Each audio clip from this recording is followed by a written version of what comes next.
Hey, welcome back. Today we're talking about webinar timing mastery, and this is a real estate investor's guide. So over the last couple of videos and over the next few videos, we're talking about my webinar scaler process for you to be able to use webinars, online group presentations, to raise a lot of private money very, very quickly, very, very efficiently. And today we're talking about step number 2, which is all about calendarizing your webinar. Calendarizing is a fancy word for timing of your webinar. So on today's video, we're going to go through everything that you need to know about the absolute best days and times to do effective capital webinars.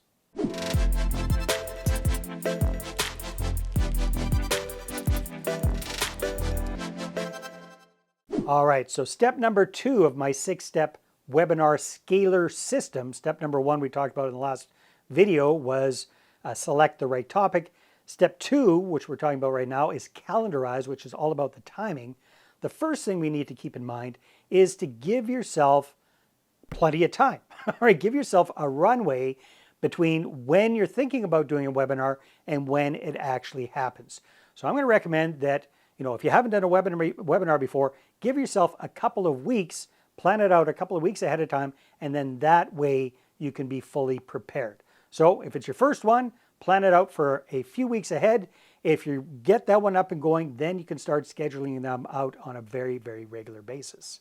All right, so the next thing we need to take a look at are what are the best days to do your webinars. And what I have found over the last 10 plus years, no, more than that, 15 years at the time that I'm recording this. In fact, I was doing webinars before they existed. They used to be called teleseminars, and we do them over the phone. All right, webinars are so much better. But bottom line is we found out what the best days are, and here they are. Write these down. Number 1 choice, Thursdays. Number 2 choice, Wednesdays. Number 3 choice, Tuesdays. So you notice I did not say Tuesday, Wednesday, or Thursday. I said Thursday, Wednesday, or Tuesday in that order of priority. Why? I don't know why. It's just that seems to be what works best. So I assume it has something to do with the weekends. On the weekend, people tend to be quite distracted. They're busy doing recreational type things. On Friday, they're kind of getting ready. They're in weekend mode. They're thinking about the weekend. And on Monday, they're recuperating for the weekend. So I think that's why Tuesdays, Wednesdays, and Thursdays tend to work best. Thursdays, I don't know. My theory is it's kind of the same reason why the best TV shows used to be on Thursday nights. For some reason, that just seems to be a good night for people to be staying at home. All right, so Thursdays, Wednesdays, or Tuesdays, all three of them are good choices. I always like to go for Thursdays whenever possible.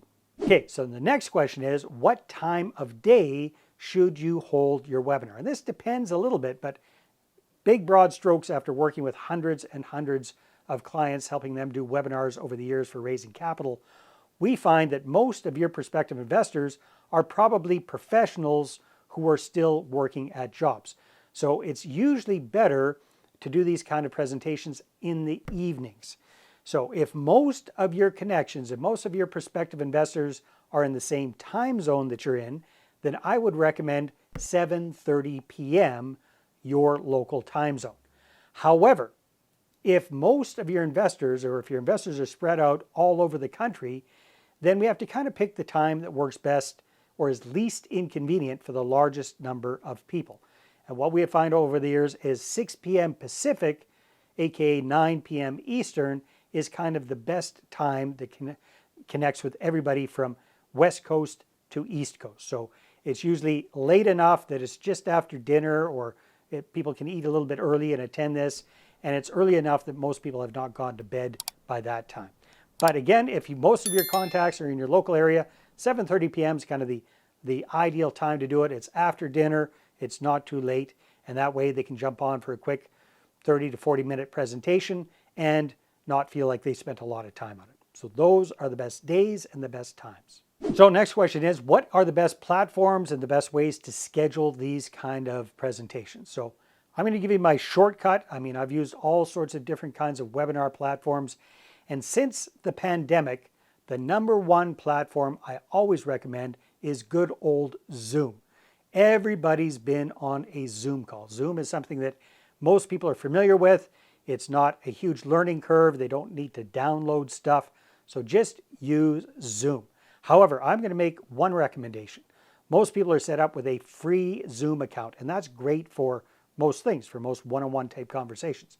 I'm going to recommend that you upgrade to the paid version of Zoom, at least for the month that you're going to be doing your webinar. And here's the reason.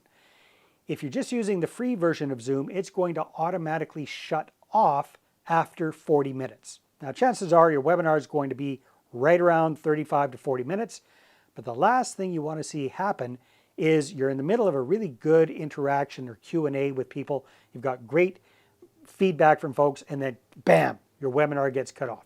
It does not look good. So fork out the 15 or 20 bucks, whatever it is, to pay for Zoom for a month and use the paid version. Now, if you want to get fancy pants with this, I recommend that you can set up a specific event in Calendly.